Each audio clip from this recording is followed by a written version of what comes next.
Nellore rural 1, 2 డివిజన్ల నందు CC రోడ్ల ప్రారంభోత్సవానికి రూరల్ ఎమ్మెల్యే కోటంరెడ్డి శ్రీధర్ రెడ్డి విచ్చేశారు. ఈ సందర్భంగా ఆయన మాట్లాడుతూ 10 లక్షల రూపాయలతో సీసీ రోడ్లకు శంకుస్థాపన చేస్తామని తెలిపారు. అలాగే శ్మశాన వాటిక గోడ నిర్మాణ కార్యక్రమం కూడా చేపట్టామని అన్నారు. ఈ కార్యక్రమంలో టీడీపీ నాయకులు, కార్యకర్తలు భారీ ఎత్తున పాల్గొన్నారు.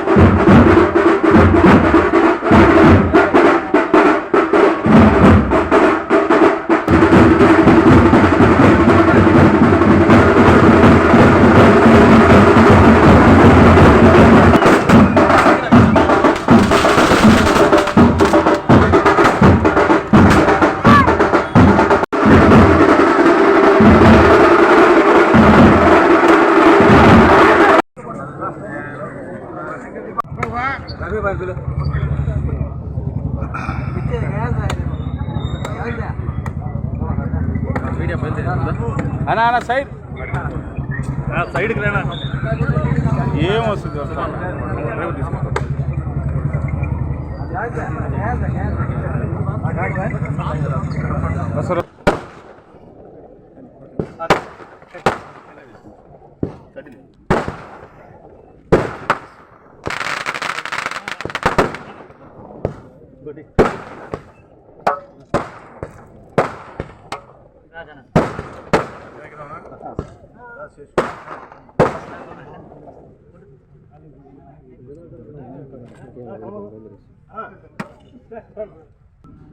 జనవాసాలతో అతిపెద్ద ప్రాంతం.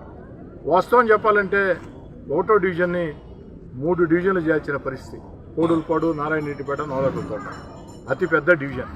అంతేకాకుండా 3 ఎన్నికల్లో కూడా నాకు అతిపెద్ద మెజార్టీ. అన్నిటికంటే ముఖ్యం, గత ఎన్నికల్లో వేల కోట్ల కోటీశ్వర్లు నా మీద పోటీ చేసిన ఈ ప్రాంతవాసులు నాకు అండగా నిలబడి ఒక భారీ మెజార్టీని, చరిత్ర సృష్టించే మెజార్టీని అందించారు. ఈ ప్రాంతవాసుల పట్ల ఎప్పటికీ రుణపడి ఉంటాను. అదేవిధంగా మిత్రుడు జావీద్ ఒక మాట చెప్పాడు, అన్న నవలాగులతోట కబ్రస్థాన్కి మనం ఇచ్చిన 10 లక్షల రూపాయలతో చుట్టూ గోడ నిర్మాణం చేయొచ్చు, కానీ పూర్తి కాదు, మరో 7 లక్షల రూపాయలు కేటాయిస్తేనే పూర్తవుతుంది. తప్పకుండా మాట చెప్తున్నా, ఈ 10 లక్షల రూపాయలతో వీళ్ళు పనులు ప్రారంభించండి. ఈ 10 లక్షల రూపాయల పనులు పూర్తయ్యేలోగా ఏదో ఒక విధంగా ఏదో ఒక గ్రాంట్లో ఆ 7 లక్షల రూపాయలు ఖచ్చితంగా శాంక్షన్ చేస్తాం. ఎందుకంటే శ్మశాన వాటికలు మన పూర్వీకులు నివాసం ఉండే ప్రాంతాలు. శ్మశాన వాటికలు, కబ్రస్థాన్లు, అదన్నీ కూడా సమాధుల తోటలు, అవన్నీ కూడా ముస్లింల సాంప్రదాయం ప్రకారం కబ్రస్థాన్, హిందువుల సాంప్రదాయం ప్రకారం శ్మశానం, క్రైస్తవుల సాంప్రదాయం ప్రకారం సమాధుల తోట. ఇవన్నీ కూడా శ్మశానాలు అనేవి మన పూర్వీకులు శాశ్వతంగా నివాసం ఉండే ప్రాంతాలు.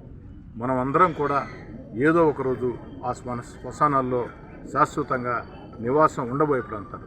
ఆ శ్మశానాలు కాస్త శుభ్రంగా ఉండాలా, పరిశుభ్రంగా ఉండాలా, వీలైనంత ఆహ్లాదకరంగా ఉండాలా అన్న ఆలోచనతో రూరల్ నియోజకవర్గంలో గత 10 ఏళ్లుగా శ్మశాన వాటికల మీద ప్రత్యేక దృష్టి సారించి, ఏదైతే స్నేహితుల సహకారంతో, అధికారుల సహకారంతో వివిధ రకాల మార్గాల ద్వారా అనేక చోట్ల ఆ యొక్క శ్మశానాలని నా శక్తి నుంచి అభివృద్ధి చేశాను.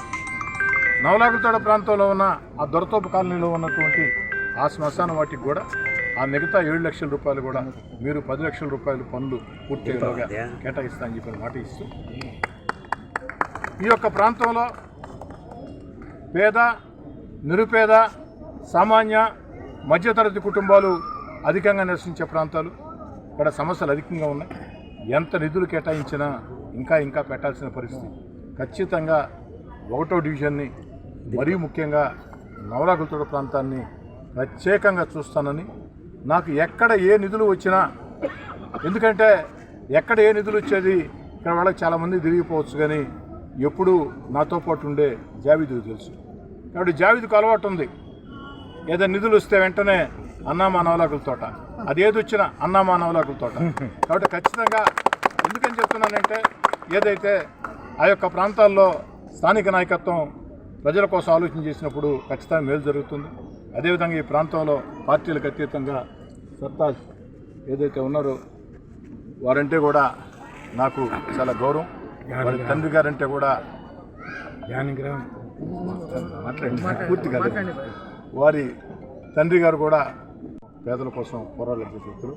అదేవిధంగా ఒక జానకిరామయ్య కావచ్చు, శేషు కావచ్చు, ఒకరే కాదు, ఈ యొక్క ప్రాంతంలో ఎవరైతే తెలుగుదేశం పార్టీ కూటమి జెండా పట్టుకుని ఎవరైతే ఈ ప్రాంతంలో ప్రజా సమస్యల పరిష్కారం కోసం ఎంతో కృషి చేస్తున్నటువంటి వారందరి అభిప్రాయాలని తెలుసుకుంటామని, దాంట్లో ఎలాంటి అనుమానం లేదని చెప్పని, పార్టీలకు అతీతంగా, కులాలకు అతీతంగా, మతాలకు అతీతంగా. ఎందుకంటే నా దృష్టిలో పార్టీలు అనేవి ఎన్నికల వరకు మాత్రమే. ఎన్నికల్లో ఎవరికి నచ్చిన పార్టీకి, ఎవరికి నచ్చిన అభ్యర్థికి వారు ఓటు తీసుకోవచ్చు. ఎన్నికలు పూర్తయిన తర్వాత ఒకే ఎజెండా ఉండాలి. అది ప్రజా సమస్యల పరిష్కారం ఎజెండాగా ఉండాలి. పేదోడికి సంక్షేమం అందాలా, అభివృద్ధి కార్యక్రమాలు సాగాల, రాష్ట్రం అన్ని రకాల ముందుకు పోవాలా. గత వైఎస్ఆర్ కాంగ్రెస్ పార్టీ ప్రభుత్వంలో రాష్ట్రం అన్ని రకాల కూడా దివాలా తీసిన, అప్పులు పాలైన ఈరోజు రాష్ట్ర ముఖ్యమంత్రి చంద్రబాబు నాయుడు గారు తన అపార అనుభవంతో ఈ యొక్క ఆంధ్ర రాష్ట్రాన్ని ముందుకు నడిపిస్తూ ఉన్నాడు. వేల కోట్ల పెట్టుబడులు విదేశాల నుంచి, ఇతర రాష్ట్రాల నుంచి వస్తూ ఉన్నాయి. అవన్నీ పూర్తయితే మన బిడ్డలకి, ఉద్యోగాలకి ఇబ్బంది ఉండదు. అదేవిధంగా ఈ దేశంలో రాజధాని లేని నగరం, రాష్ట్రం, ఈ దేశంలో రాజధాని లేని రాష్ట్రం ఏదైనా ఉందంటే ఒక ఆంధ్రప్రదేశే. అలాంటి ఆంధ్రప్రదేశ్కి అమరావతి లాంటి ఒక అద్భుతమైన రాజధాని ఈరోజు శరవేగంగా పరుగులు తీస్తూ ఉంది. నిన్న కేంద్ర బడ్జెట్లో కూడా అమరావతికి అధికంగా నిధులు ఇచ్చారు. అదేవిధంగా రాష్ట్ర రైతాంగం దిశ మార్చే పోలవరం, దానికి కూడా అధికంగా నిధులు ఇచ్చారు. ఈ రకంగా అన్ని రకాల కూడా చంద్రబాబు నాయుడు గారు ఒక భవిష్యత్ తరాల దృష్టిలో పెట్టుకుని ఒక పక్క సంక్షేమం, అభివృద్ధి కార్యక్రమాలు, మన బిడ్డలకు ఉద్యోగాలు, ఏకైక రాజధాని అమరావతి, పోలవరం, వీటన్నిటి కోసం ముందుకు సాగుతూ ఉన్నారు. వారికి మనందరి ఆశీస్సులు, దేవుడి ఆశీస్సులు ఉండాలని చెప్పి కోరుకుంటూ ఈ ప్రాంత సమస్యల కోసం ఖచ్చితంగా నిరంతరం, ఎందుకంటే నాకు ఒకటి ఇష్టం, ఎన్నికలప్పుడు ప్రజల మధ్యకు వచ్చి ఓట్ల కోసం దండం పెట్టి మళ్ళీ 5 ఏళ్లకు ఒకసారి వచ్చే పరిస్థితి కాదు. ఎన్నికలన్నా లేకున్నా నిరంతరం ప్రజల్లో ఉండాలి, ప్రజల మధ్యలో ఉండాలి. ఎన్నికల కోసం వెళ్ళినప్పుడు ప్రజలు ఎప్పుడు కనపడ్డావు మాకు నువ్వు అని ప్రశ్నించే పరిస్థితి రాకూడదు. అందుకే జనంలో ఉండటం నాకు ఇష్టం. నాకే కాదు, నా తమ్ముడు కోటమిరెడ్డి గిరికి కూడా చెప్పా, ఒక్కటే గుర్తుపెట్టుకో, ప్రజల్ని నమ్ముకున్నోళ్ళు, జనాల్ని నమ్మినోళ్ళు ఎవరూ నష్టపోయింది లేదు. ప్రజల్లో నిజాయితీగా ఉంటే, నిరంతరం ప్రజల్లో ఉంటే, నిరంతరం జనం మధ్యలో ఉంటే ఆ ప్రజలే మనల్ని కాపాడుతారని చెప్పి, అందుకే గత 25 రోజులుగా నెల్లూరు రూరల్ నియోజకవర్గంలో ఎన్నికలున్నా లేకున్నా ఎప్పుడు 5 ఏళ్లకు ఎన్నికలు, నా తమ్ముడు కోటమిరెడ్డి గిరి మీ అందరి ఆశీస్సులతో ఇంటింటికి తిరుగుతూ ఉన్నారు. మరో 20 రోజుల్లో ఈ ప్రాంతానికి కూడా వస్తారు. ఈ ప్రాంతంలో కూడా ప్రతి ఇంటికి వస్తారు. ప్రతి ఒక్కరితో కూడా మాట్లాడి ఆ సమస్యలను గుర్తించి నా చేతిలో ఉంటే పరిష్కారం చేయటం, చేతిలో లేని వాటి కోసం ప్రయత్నం చేస్తే కూడా కాకుంటే నా వల్ల కాదని చెప్పడం, ఇది నా పద్ధతి తెలియజేసుకుంటాను. మనకి నిధులు రాగానే ఆయన దీనికి మంజూరు చేశారు. అదేవిధంగా మనకి ఆర్ఆర్ నగర్ అని చెప్పి 3వ మైల్ దగ్గర సీసీ రోడ్డు కావాలని చెప్తే ఆ సీసీ రోడ్డు శాంక్షన్ చేయించారు. ఆ శంకుస్థాపన, అదేవిధంగా మనకి ఇక్కడ ఈ గోడ ప్రారంభోత్సవానికి ఈరోజు శంకుస్థాపన చేసి ఈరోజు వెళ్ళారు. మీరు ఇక్కడ అందరూ ఈ ముస్లిం కమ్యూనిటీ కానివ్వండి, అదేవిధంగా ఏదైతే రోడ్డు గురించి మనం అడగగానే రోడ్డు ఇచ్చారో, అంటే నిధుల పరంగా ఏంటంటే కొద్దిగా కొరతగా ఉంది కాబట్టి 1 by 1 అన్నీ చేసుకుంటూ వచ్చారు. అదేవిధంగా ప్రామిస్ చేశారు, మన నవలాకుల తోటని ప్రత్యేక దృష్టి నేను చూస్తాను, నవలాకుల తోట కనీసం ఒక 2 crores నిధులు నేను మంజూరు చేస్తానని చెప్పారు. ధన్యవాదాలు తెలియజేసుకుంటాను.